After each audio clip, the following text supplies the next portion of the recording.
देवी जी का दर्शन करा है तुम लोगों ने? अरे बोलो तो जम के, करा है। तलवार है उनके हाथ में, ठीक है। काय पे बैठी हैं? शेर पे। तुम मोटरसाइकिल पे बैठ के इतनी घबरा जाती हो कि कोई तुम्हें घूर के देख ले तो तुम्हारी आंख में आंसू आ जाता है। वो भवानी है, दुर्गा शेर पर बैठी थी। शुंभ और निशुंभ दोनों राक्षसों ने आकर कह दिया था, ए सुंदरी, हम दोनों में से एक से तू शादी कर ले तो बच जाएगी, नहीं तो मर जाएगी। देवी अंदर गई गुफा में, शंकर भगवान से कहा, शुंभ निशुंभ आए हैं दरवाजे पर।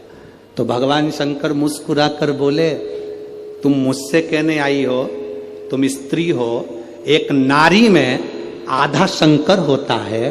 जब शंकर तुझ में है, शक्ति तुझ में है, शिव तुझ में है, तो तू दुनिया से निपट सकती है। चढ़िया शेर पर, उठा तलवार, कर संहार। माता पार्वती जी कहती है, मैंने शास्त्र पढ़े हैं मेरे हाथ में, मैं वेद माता भी कहलाती हूं, मैं शास्त्र हाथ में रखती हूं, शस्त्र कैसे उठाऊं? शंकर भगवान कहते हैं, संस्कृति को बचाना है, संस्कारों को बचाना है तो शास्त्र उठाना पड़ेगा, और अपने आप को और सनातन धर्म को बचाना है तो शस्त्र भी उठाना पड़ेगा। ये हमारे ऊपर निर्भर करता है। हम शास्त्र भी उठा सकते हैं और शस्त्र भी उठा सकते हैं। ये मां जगजननी दुर्गा भवानी का दर्शन करने जाओ तो उस माता को प्रणाम कर कर उससे कहकर आना, मां जब शास्त्र की जरूरत हो तब मुझे शास्त्र देना, और जब शस्त्र की जरूरत हो ऐसा बल देना, ऐसा शस्त्र देना कि दुनिया के लोग याद रखें। क्या मैं नवरात्रि में अगर मान लो कोई साधना करना हो तो कौन सी साधना करना चाहिए? हम किसकी आराधना करें? हम 9 दिन तक किसकी साधना करें? तो अगर बन सके तो देवी भागवत में सबसे सुंदर साधना यही है। चतुर्थी है तो 4 कन्या का पूजन करो। जो वृक्ष लगता है, वृक्ष में जो गोंद लगती है वो ब्राह्मण हत्या का अंश है। इसलिए हमारे सनातन धर्म में है, उस प्रसाद में गोंद नहीं डाला जाता। ब्राह्मण हत्या का अंश दिया पृथ्वी को, पृथ्वी ने ब्राह्मण हत्या का अंश लिया तो पृथ्वी का जो बंजर भाग है वो ब्राह्मण हत्या का अंश है। पृथ्वी के ऊपर जो वृक्ष लगते हैं, वृक्ष में जो गोंद लगती है वो ब्राह्मण हत्या का अंश है। तुम्हारी बहू का जाता हो, बहू की डिलीवरी हो, बहू को संतान हो, उसको खूब बादाम काजू गोंद घी में तल तल कर खिलाओ, मना नहीं है। पर जब जन्माष्टमी का त्योहार हो, रामनवमी का त्योहार हो, भगवान का प्रसाद बन रहा हो, उसमें गोंद मत मिलाओ, क्योंकि इसमें ब्राह्मण हत्या होती है।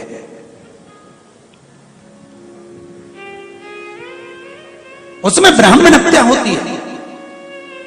पृथ्वी को ब्राह्मण हत्या का अंश दिया तो पृथ्वी ने कहा, मेरे ब्राह्मण हत्या के अंश को कहां रखूंगी? पृथ्वी का बंजर भाग ब्राह्मण हत्या का अंश है। पृथ्वी पर जो वृक्ष लगता है, वृक्ष में जो गोंद लगती है वो ब्राह्मण हत्या का अंश है। इसलिए भगवान के प्रसाद में गोंद नहीं मिलाई जाती।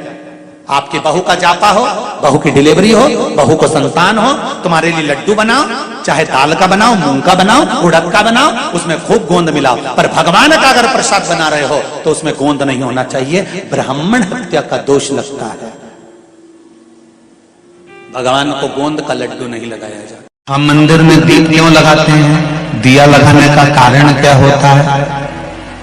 दिया लगाने का केवल एक कारण होता है, हम भगवान के मंदिर में प्रकाश करने के लिए दिया नहीं लगाते।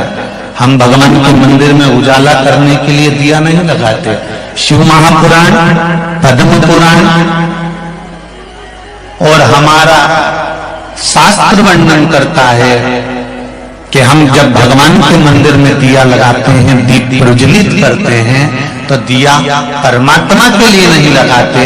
जब हम दीप प्रज्वलित करते हैं तो जैसे ही मंदिर में प्रकाश होता है, वैसे ही हमारी जिंदगी में चारों तरफ प्रकाश होना प्रारंभ हो जाता है। माँ जगज्जननी, माँ अम्बा, माँ जगज्जननी दुर्गा भवानी, अष्टभुजा धात्री माँ दुर्गा, माँ भवानी, माँ देवी, अगर शिव जी को प्राप्त करने के लिए कोई व्रत कर रही हैं, शंकर भगवान को प्राप्त करने के लिए कोई साधना कर रही हैं, भगवान को पाने के लिए कोई उपास कर रही हैं, यहां तक शिव महापुराण की कथा कहती है कि उन्होंने भोजन त्याग दिया था, जल त्याग दिया था, फल त्याग दिया था। शिव महापुराण की कथा कहती है केवल वृक्ष की पत्तियों को ग्रहण करती थी, वृक्ष की पत्ती को भी छोड़ दिया था।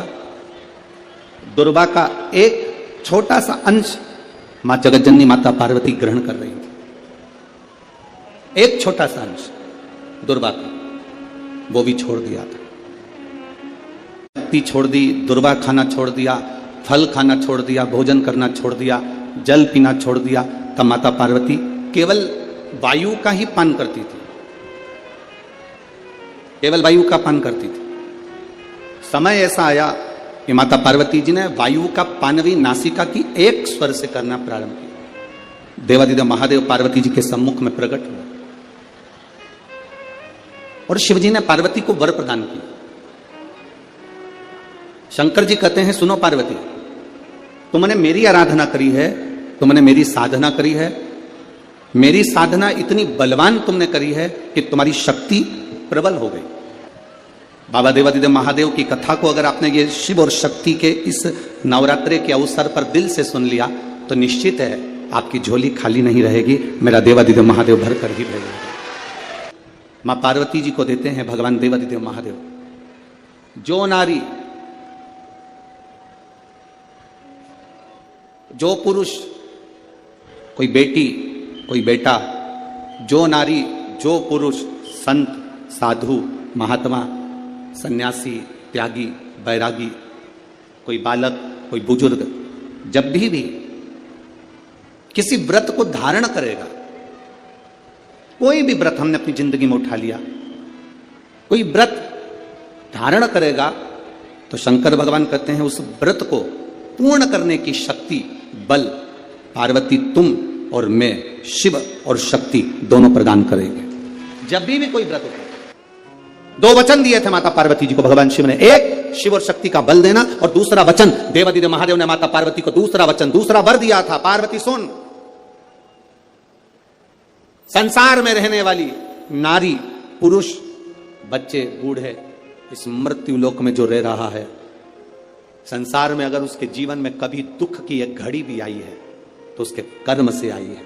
उसने जो पूर्व में कर्म किया होगा उसके अनुसार उसको एक दुख की घड़ी में भोगना पड़ा है। पर उस दुख की घड़ी में पार्वती, अगर उसने भूलवश भी मुझे याद किया, शंकर कहते हैं मैं उसी क्षण उसके दुख को मिटाने के लिए संसार सागर में पहुंच जाऊंगा। मैं वचन देता हूं।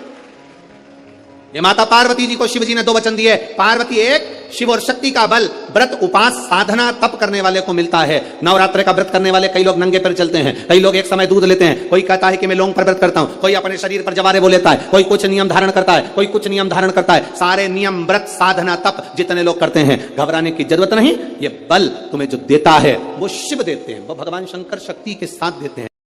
चाय पिलाओ मत पिलाओ, फिर भी सास मरते मरते अपनी जायदाद के, अपनी अंगूठी, अपनी चेन अपनी बहू को देके जाती है। उसी तरह मेरी माँ है। तुम चाहे दुनिया में कहीं पे भी धोख लगाने जाओ, कोई के हम तुलजापुर जा रहे हैं, कोई के हम वहां जा रहा है, कोई के हम वहां जा रहा है, और दुनिया भर में जा रहा है और माँ के पास नहीं आ रहा, फिर भी माँ कहती मत आ, फिर भी मैं शांति से तुझे दूंगी, चिंता मत कर, मैं बैठी हूं। तो राजा के लिए मैं तुलजापुर छोड़ के यहाँ आ गई। प्रेम से बोलो जय माता दी, सारे बोलो जय माता दी, मैं नहीं सुनिया जय माता दी, सारे बोलो जय माता दी, माँ कमला रानी, जय माता दी, माँ जग कल्याणी, जय माता दी, माँ अम्बे रानी, जय माता माँ दी, तुलजा रानी, जय माता दी, जय माता दी, जय माता दी, जय माता दी, जय माता ओ दी। मन मेरा मंदिर आके दिया बाती, होठों की है तालियां, रोल फूल बाती, रोम रोम तेरा नाम पुकारती, आरती ओ मैया, आरती ओ शेरा वाली माँ की आरती। कृपा करने वाली, दुनिया में कोई करुणा ना करे।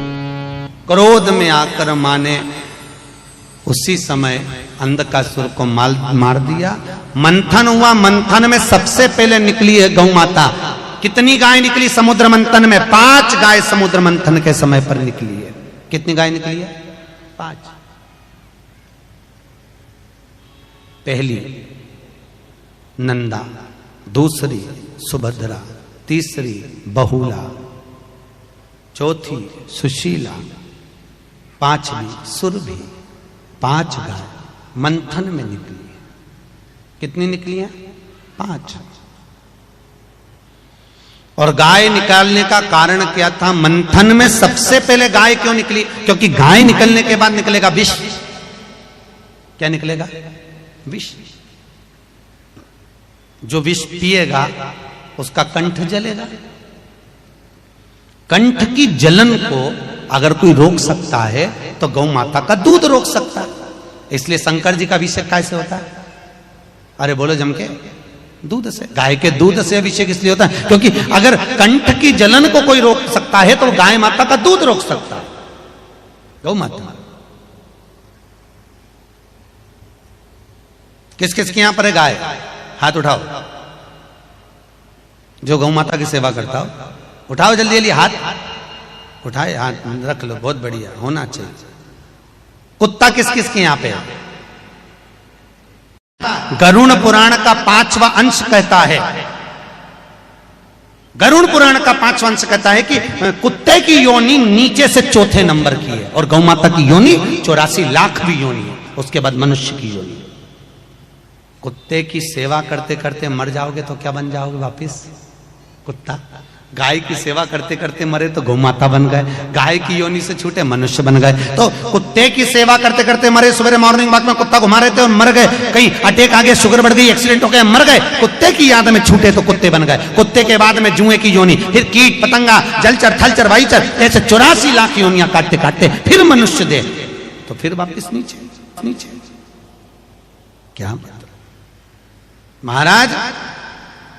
5 गाय प्रकट हुई जिसका दूध निकले तो शंकर का अभिषेक हो। फिर बाद में निकला विष निकला। अब विष को दे तो दे किसको? भगवान विष प्रदान किसको किया जाए? विष किसको दिया जाए? किसको दिया था विष? है जम के बोलो। शंकर भगवान। जो अमृत पीते हैं वो देव कहलाते हैं, जो विष पीता है वो महादेव कहलाता है। विष पीने वाला। मनवृत्ति को परमात्मा की कथा में लगाना, मनवृत्ति को परमात्मा तक लेकर जाना सबसे ज्यादा कठिन है। 5 कर्मेंद्रिय, 5 ज्ञानेंद्रिय और 1 मन, ये 11 इंद्रियों में सबसे प्रखर अगर कोई इंद्रिय है तो वो मन है महाराज। बड़ा डोलता है। इसको ले जाओ सत्संग में, चला जाता है भोजन। एक दिन लक्ष्मी जी ने भगवान नारायण से आखिर रोक कर कह दिया, प्रभु। भगवान बोले बोलो, देखो जरा। वो रोज प्रतिदिन शाम के समय घूमने निकल जाता है और एक तुम कभी हम कहीं लेके ही नहीं जाते। भगवान नारायण बोले चल तू अब भी उठ, अभी उठ, चल चल। लक्ष्मी जी बोली यार तैयार हो गए। और जो लक्ष्मी जी तैयार होने गई, ऐसा श्रृंगार करने माता लक्ष्मी गई कि श्रृंगार करने में लक्ष्मी को जब तैयार होने बैठी तब तक जब बाहर निकल के आई अंधेरा हो गया। अंधेरा हो गया तो भगवान विष्णु लक्ष्मी से बोले अब तो शाम हो गई, अब क्या करेंगे जाकर? तो लक्ष्मी जी बोली पर एक बात बताओ, अपने को तो शाम हो गई पर ये तो दोनों रोज जाते हैं, तो क्या पार्वती तैयार नहीं होती? क्यों होती होगी? तो ये दोनों चले जाते हैं। मुझे तो कितना समय लगा वैकुंठ के 8 दरवाजों में ताला लगाना, 24 खिड़कियों में ताला लगाना, दरवाजा बंद करना, तब जाकर बाहर निकल के तुम्हारे साथ घूमने जाना। तो इनकी यहाँ ताला वाला लगाते नहीं क्या? तो भगवान विष्णु बोले कुछ हो तो लगाया। तो लक्ष्मी जी बोली इनके घर में कुछ भी नहीं है कि थोड़ा बहुत अगर सामान भी है तो ताला लगाने की जरूरत ही नहीं है। गले में से उतार के एक बब्बा को छोड़ के चले जाता। किसी के बाप में दम है तो घुस के बता, कोई घुसे तो सही। तुम्हारा तो काम ही नहीं ताला चाबी का। को 4 बजे से लेकर 7 बजे के बीच में शंकर और पार्वती के भ्रमण का समय रहता है। मेरे देवाधिदेव महादेव और माता पार्वती के भ्रमण का समय। भगवान शंकर पार्वती घूमने को निकले। इसलिए हमारा सनातन धर्म कहता है शाम के समय पर माताओं को झाड़ू नहीं लगाना चाहिए। शाम के समय पर माताओं को चूड़ी बिछिया नहीं बदलना चाहिए।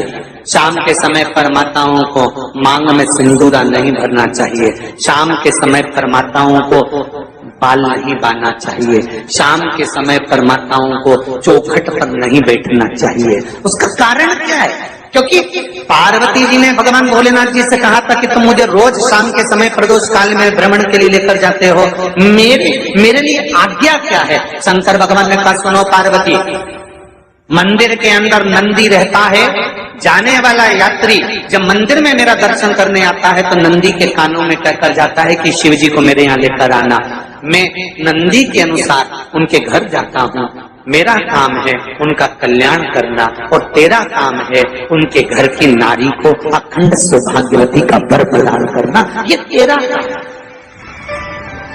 तब पार्वती माता ने कहा, अखंड सौभाग्यवती होने का वर मैं तो दे दूंगी, पर उस समय पर माताएं चूड़ी बदल रही होगी, हाथ से चूड़ी निकाल रही होगी तो मैं वर कैसे दे सकती हूँ? मांग भर रही होगी तो मैं वर कैसे दे सकती हूँ? उस समय पर चूड़ी बिछिया बदला जा रहा होगा तो मैं वर कैसे दे सकती हूँ? उस समय पर झाड़ू लग रही होगी तो मैं लक्ष्मी को वहां कैसे भेज सकती हूँ? आप बताओ। तो शंकर भगवान ने कहा, प्रदोष का समय एक ऐसा समय होता है, शाम का समय ऐसा होता है जिस समय पर केवल शंकर और पार्वती की आराधना का समय होता है।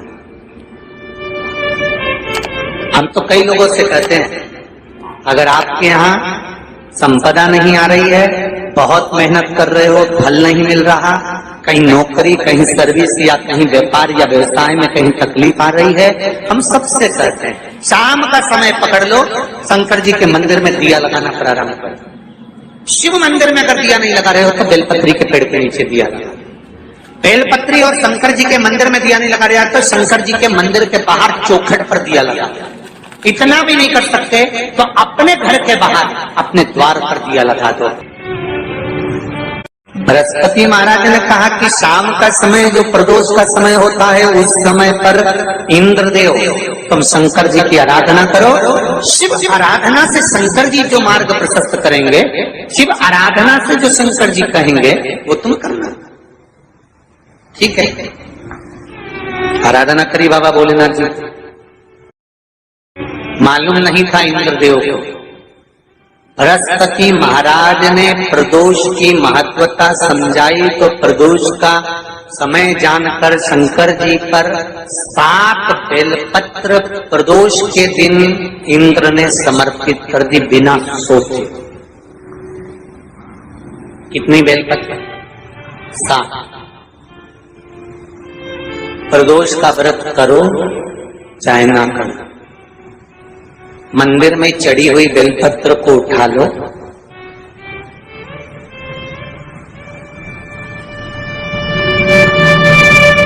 बेलपत्र का ब्रह्म कमल बना लो।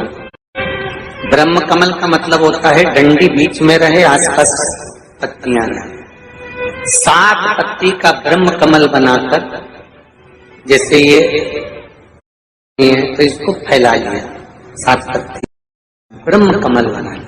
प्रदोष का व्रत करें ना करें, जरूरी नहीं है कि वृक्ष से ही पत्ती लेकर आओगे तो ही शंकर जी को चढ़ाओगे। शिव जी पे से चढ़ी हुई उठाकर धोकर ब्रह्म कमल बनाकर बाबा से विनय कर कर बेलपत्री समर्पित करने पर ही प्रदान कर देता है। शिव मंदिर में जाइए, पहले दिन 9 फूल कमल के हों, जो मिल जाए, परंतु एक जैसे फूल होना चाहिए। ये नहीं कि आज तुमने गुलाब का चढ़ाया, कल कमल का चढ़ा दिया, परसों गेंदा का चढ़ा दिया, नरसों चमेली का चढ़ा दिया, फिर रात रानी का चढ़ा दिया। ऐसे फूल ना चढ़ाए, एक जैसे फूल 9 दिवस तक। सीते, हे जानकी, हे पुत्री, शिव मंदिर में जाकर अपने पति का स्मरण कर कर, कार्य का स्मरण कर कर 9 फूल। प्रथम दिन घी